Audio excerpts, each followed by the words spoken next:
Okay, so welcome to my seminar. And my name is Yanglin Dou. You can also call me Christina. And my supervisor is Yanfeng. And today's topic is driver behavior prediction model on car following and lane changing. Sorry. So this might be a new topic for you, but don't worry about that. Along my presentation, I will cover those questions you may have. So first, I will give you a brief introduction to answer why I'm doing this research. After that, the data source will be used to address when and where the data was collected and who it was collected on.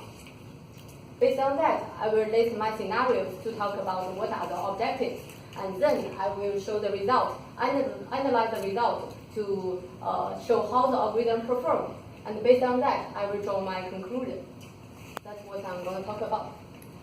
Now let's start with the introduction. So before all this, let me ask you a question. How many of you guys have a driver license? Hands up. Okay, the guy in the middle. So you have a driver license, right? Yes, I do. Okay, as a driver, what are the most common behavior as you drive the vehicle? Stepping on the gas. For me personally, I pass slow drivers. It's not a good habit, but it's probably my most common habit. Oh yeah, okay. So valid points equally as important as the lane changing and the car following. Why they are so important? Because according to a survey, 90% of the car crashes are caused by the driver's mistake. Therefore, how to improve the driving security is worth paying attention. With the help of new technology, the advanced driving assistance system has become a promising solution for achieving greater road security in the complex driving environment. So among the typical assistance systems, those three: blind spot warning system, lane departure warning system, lane keeping assistance system, they are highly dependent on turn signal. However, the low usage rate of turn signal fails this system to provide sufficient information and aid the driver with safety decisions. Now that brings me to think about how to build up an accurate and reliable model for driver behavior prediction. Moreover, the driving environment itself is complicated and various. As you can see, we have the on-ramp, highway, intersection, and traffic circle. A lot of effort has already been put into this field. However, there is still much room for improvement. Therefore, the consideration of putting the driver environment inside the prediction model is a necessity. That covers my introduction. Now we go to the data sources. The data sources were studied on the real road. So basically, I get the data from two organizations. The first one is the NGSIM, which stands for the Next Generation Simulation. Typically, there are two types of the road. The first one is the Interstate 80, and the second one is the US 101 in Los Angeles. And as you can see in the table, both data sets were collected corresponding to the road in the morning and afternoon. And both two data sets represent the two traffic conditions, that's congestion and congestion. And the second data source is from the Tsinghua University. So in China, we follow the map and then run the experiment. So all the equipment was mounted on the car. As you can see, we have the camera, we have the sensor, and we have also the radar. Now, let me show the terminology in this presentation. You don't need to remember all the stuff. I will keep you guys updated about those meanings in the following slides. So the ANN, the ANN, SVM, HM, and the DS, they are all artificial intelligence algorithms which can distinguish and predict driver's behavior. So those are the meanings. I will repeat them later on. So now let's talk about the scenarios. So as a driver, before you switch lanes, so you will do the car following, and then you need to select the car following gap with the front vehicles. This is in task 1. So after that, as you drive off the ramp and enter into the highway, it's essential to make a decision to merge or not. So this is a mandatory lane changing in task 2. And after that, you will have more freedom to change lanes. This is showed in task 3. So that's the discretionary lane changing. Now let's talk about the task 1. So the strategy car following gap model. Suppose you are the driver in the subject vehicle here. So you will face a beliner. Keeping the sufficient distance here will invite the cutting vehicle from adjacent line to here. We'll shorten this distance. We'll run into the probability of the rear end collision. So therefore, the same car following gap serves two competing goals. So that's ensure safety and avoid cuttings. So my objective of this research is to build up the car following gap model to considering the cuttings from the adjacent line. The algorithm I used were Weibull distribution. I want to distinguish my research by emphasizing those two contributions. So the first one is, this is the first time to incorporate the impact of potential cuttings into the car following gap model. So through this, we will consider the lateral motion inside the longitudinal operation, which is just we do in our daily life. And then my output of this model will be an important input of advanced driving assistance system, promoting smooth traffic flow, and then improve the driver safety and reduce the gas consumptions. Now I will talk about the research into details, but don't worry about that. So basically, we want to ensure safety, and we want to avoid cuttings. Ensure safety is related to these factors. That's a hazard index. So that represents the probability of rear end collision. And the second one is cutting probability. That represents the probability of cuttings. So in order to meet those two goals, we construct the objective functions like this way. So we put a different weight here. And then this function is constructed by the weighted assumption of both functions. So in order to get the strategy car following gap model, as you can see from the curve here, so we can find the minimum solution. So by take the first derivative of this objective function, and then we set it to 0. Now we come up with a minimum solution. Yeah? So you're only considering the rear end collision probability and the probability of cutting. You're not considering the probability of the vehicle hitting the vehicle that's cutting it, right? You mean the... Because you have the subject vehicle, you have the vehicle that's in front of the preceding vehicle, and then you have the vehicle that's potentially cutting it. Yeah, right. You have 3 different vehicles. You have the hazard index, which measures the probability of the subject vehicle rear-ending the preceding vehicle, correct? Mm-hmm. And you also have the cut-in probability, which you're assuming that it's a successful cut-in from the third vehicle. Yeah, right. But you're not in the model. You're assuming there's no possibility that the subject vehicle can hit the cutting in vehicle. Is that correct? Can what? It can have a collision with the vehicle that's cutting in. So this is the effect of the cutting vehicle. But isn't that a probability of a successful cut-in? Yeah. So you're not measuring the probability of an accident happening with the cutting vehicle. Isn't one that be the I think she's trying to prevent all cut-ins. Okay. Yeah. So right now we want to find a strategy car following model, which means this distance you can avoid cut-ins but ensure safety. Yeah. So that's the final goal. So here we minimize this objective function. So now we can get the gap, which is our goal here. So after process the data, we get 2 different groups. The first one is without cuttings, and second one is within cuttings. The input of this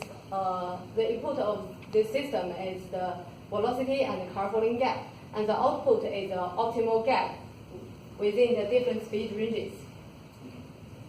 So after examining and compare the statistical distribution, including the Weibull, gamma, normal, and exponential. So we care about how they represent the data. So the Weibull distribution is is chosen because of the best result to represent the data on the fitness. So here, the Weibull distribution can be expressed by the probability density function, and the general expression is like this way. So it has 3 parameters inside, and the D here stands for the car-folding gap model, which is our goal here. And now let me show you the result. So as you can see from here, the different colors stands for the different weight. So the weight is, the meaning of the weight is a higher weight means more consideration is given to the safety issues. And as the velocity goes up, the car-folding gap became longer, which makes sense in our daily life. For example, if you drive very high, you need to keep a long distance because you need to you need to stop if the front vehicle want to decrease the velocity, right? And if the velocity held constant here, then the longer gap is expected according to the larger weight here. Which means if you pay more attention to the running into the rear end collisions, then you probably have a larger gap to ensure safety. So that covers my task 1. And now in my task 2, as you drive off the ramp, so you have to decide whether to merge or not. Why this is so important? Because that's a basic lane change with a lane-ending constraint. So now we want to build up the mandatory lane changing prediction model to predict whether or not it's safe to change lanes. The algorithm I used were ANN, artificial neural network, SVM, support vector machine, and a combined classifier. So my contribution can be listed into 2 points. So I construct the different models for different driver characteristics, which is aggressive and conservative. So the second point is I improve the performance of the lane changing assistance system. So the performance is improved and enhanced. Therefore, it's more safe for the lane changing assistance system to guide our driving decisions. I used 6 inputs to describe the driving environment. So as you can see from here, I consider about 3 groups of the input. So the first line, it represents the potential risk. So the delta V lead stands for the speed difference between the vehicle in the merge lane and the vehicle in the target lane. So that's delta V lag. And the second row represents the acceptable gap. The D lead stands for the gap distance from the target vehicles in the target lane and the merge vehicles in the merge lane. So the S stands for the emergency of lane changing.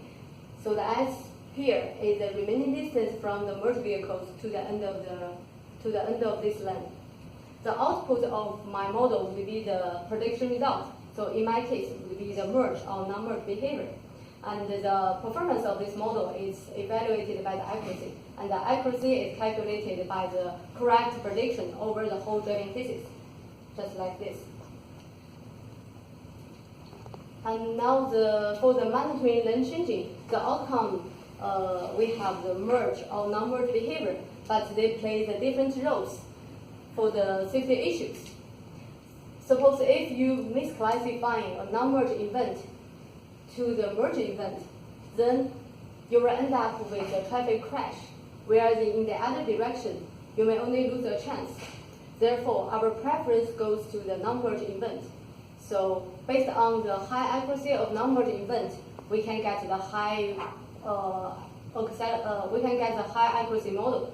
So now we compare the performance of the different models. So in this procedure, 3 steps is involved. The first one, we process the data to get the input variables and the corresponding levels. After that, we feed the data into the different model and then train the model. Once the model is established, and the new data set is used to validate the model and then predict the result. Based on the voting rules, the combined classifier can reflect the different drivers' characteristics, which is aggressive and conservative. So based on the results from the SVM and the ANN, so the mechanism is constructed in this table. So in aggressive style, either merge event will cause a merge result, but in conservative style, only both merge results in the SVM and ANN can lead to merge behavior. Now we come to the result. So the table 2 shows you the data from the reference. So after the comparison with my result to their result, you can see both ANN and SVM can give high accuracy for the non-merge and the merge event. So after the comparison with the reference. And the combined model achieved the best result. So for the non-merge, it goes as high as 96, and for the merge, it reaches 88%. Now, the best results come from the conservative driver.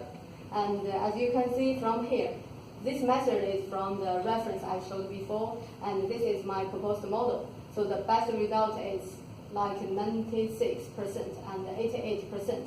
So compared to them, there will be 2% increase. This one will be the 4% increase. So you may think 2% is just a small number or a piece of cake, but just imagine if there are 10,000 crashes on the run, then you will rescue 200 lives, right? So you won't lose anybody on the highway ramps on the highway. Now we talk about my task 3. So once you get into the mainstream, now you have more freedom to change lanes. So the objective of this part is to build up some discretionary lane models and then to predict the driver behavior. The algorithm I used were hidden mark model and the Bayesian filter. The outcome and contributions you can expect from my research is this new combined model for this discretionary lane changing prediction. And I also extract the feature input and compare the relevance of them. After that, earlier prediction time can also be obtained through my proposed model. So this schematic basically shows you how it looks. So the subject vehicle is here, and we are the driver in the bike. So we predict this driver's behavior. It's gonna change lanes or not. Based on the hidden markup model, which is a widely used model for the speech recognition, handwriting recognition. So I use this model to build up my algorithms. So here, if you give the observation sequence here, so the HIM will help you to find the model which can maximize the probability of having these observations. And the combined model, the structure is like this way. So we have the preliminary classification from the HIM, and combined with the Bayesian filter, we will get the final behavioral classification. So which is lane changing, lane change left, lane change right. So I compared the two groups of input variables. The first one, it contains 8 inputs, and second one, it contains 4 inputs. So in this procedure, we also need to build up 3 steps. The first one is process the data to get the input variables and corresponding levels.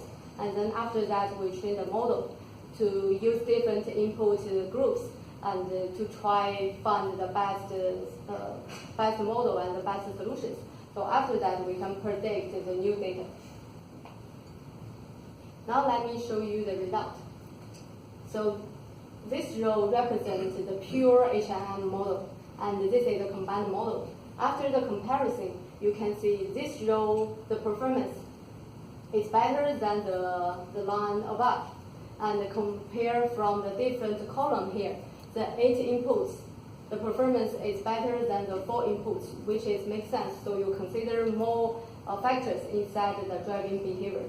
So like you can consider about of the environment, so you can get the higher accuracy. And moreover, after the comparison with the reference paper here, and you can see the earlier prediction time can be obtained in my proposed model. So for the left lane change, we have 1.72 prediction result ahead of time, which means you can predict the adjacent lane's driver behavior before it actually did it. So, which will be help you to do the lane changing assistance system. And you can see here with the high accuracy, we can predict the right lane change at 1.81 ahead of time. So that covers all my content. I will draw my conclusion. First, the car-folding gap model is constructed considering the effect of the cut-ins. So this is the first time to involve the cut-ins to the car-folding formulation.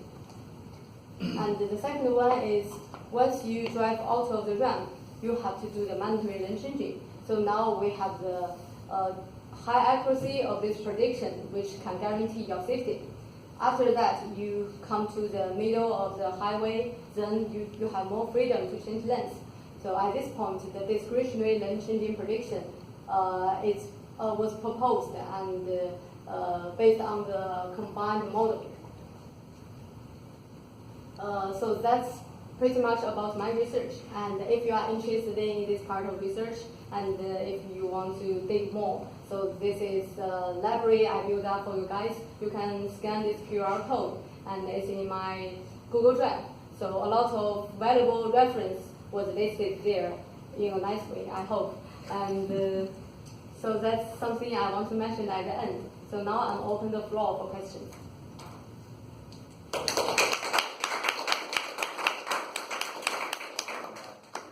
One question here. Sure. Like when you think about the drivers, don't you think the type of the vehicle they are driving, that should be an important factor? Yeah, so... Like if I'm driving a truck, yeah, right. my intention will be lower than who is driving a low weight car, right? This is a good point, actually. So it's this really dependent on the data set, right?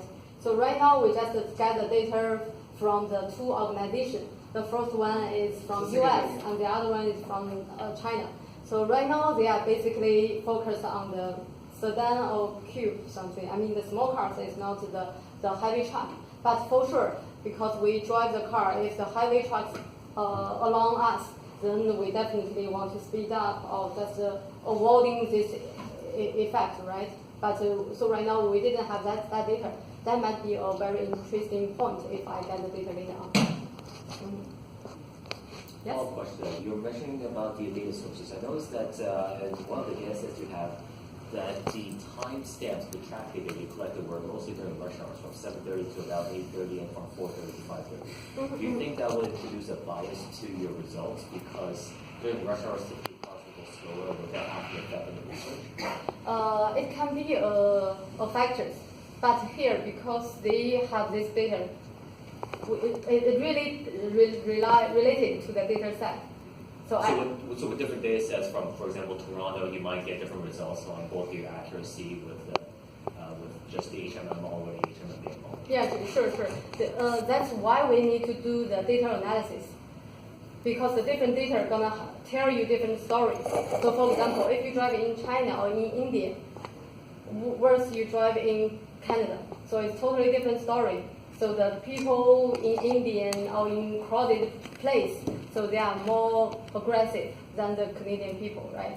So based on those data, and then you tune the model. So the weight and the different layers can be selected to construct your model. So it will be the localized system for different type of purpose. So then were the results of your experiments based on an average of the two data sets? Because you had one from North American highways and one from Chinese highways, right? So did you use an average of the two data sets? Did you use for your results or for your experiments? Okay, so I have two type of data. Yep. One from US and the other one from China. Yep. But I didn't get them at the same time. So the China one, they conduct the experiment and then they collect the result. So I'm doing this part at the very beginning. So I have this data when I do the lane changing prediction. Okay. And I use this data for the strategy car volume model because that's ready at that time. Next. What else? In a previous slide, you showed that if we go, the faster we go, the greater the gap we should have for safety considerations. But from your result, it seemed that when I think it was 70 kilometers per hour or something like that, the blue line, it was not far off from the yellow line. So does that mean if I go really fast, at some point it stabilizes, my distance, it doesn't need to increase? Is there a speed at which going faster, you don't need to increase your gap? Or is it always going to be growing? Does it stabilize or does it continue to grow? I think this was slide 20. Okay, so I can ask you, I can answer your questions like this way. So if you speed up and then you avoiding cut-ins, right? And then you cannot keep a lot of long distance because the car in the front, right? So it's not only you and the car on the highway. So we set some criteria. We set the threshold here. So you cannot keep an infinity gap here. So it has to be some value, right? Okay.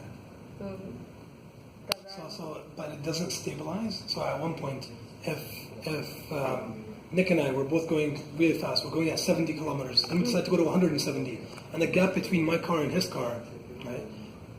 There's a certain length it's got to be. But then what if we both start going 300, right? Does the gap length have to be greater now than before, or not, right? If our cars keep going even faster and faster, 400, 500, does the gaps have to get bigger and bigger each time our speeds increase? Or is there a speed at which it just stabilizes? It won't need to get bigger anymore? Yeah, so for this one, we consider about the velocity difference.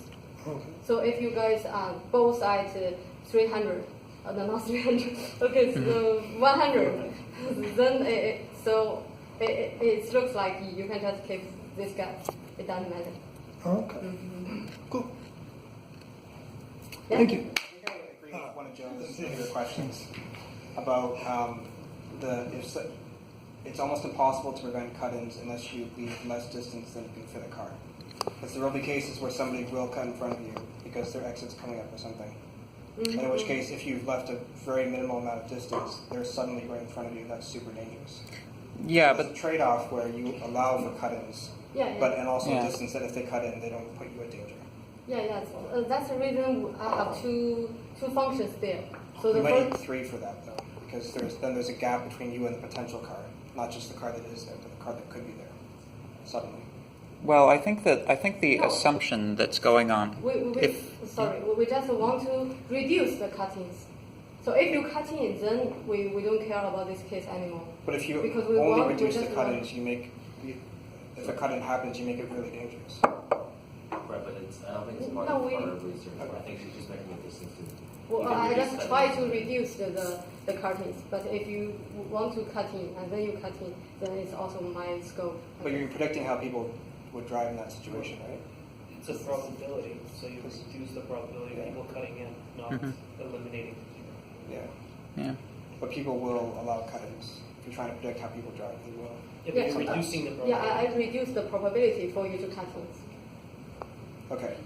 Because so for example, if the gap is not enough, then you probably not cut in, right? So I'm calculating this gap, which gap probably you won't cut in. So if I have longer gaps, then you probably cut in. But if I have shorter gaps, maybe you not cut in. So I decrease this probability. Sure, yeah. Okay. Thank you. That sounds like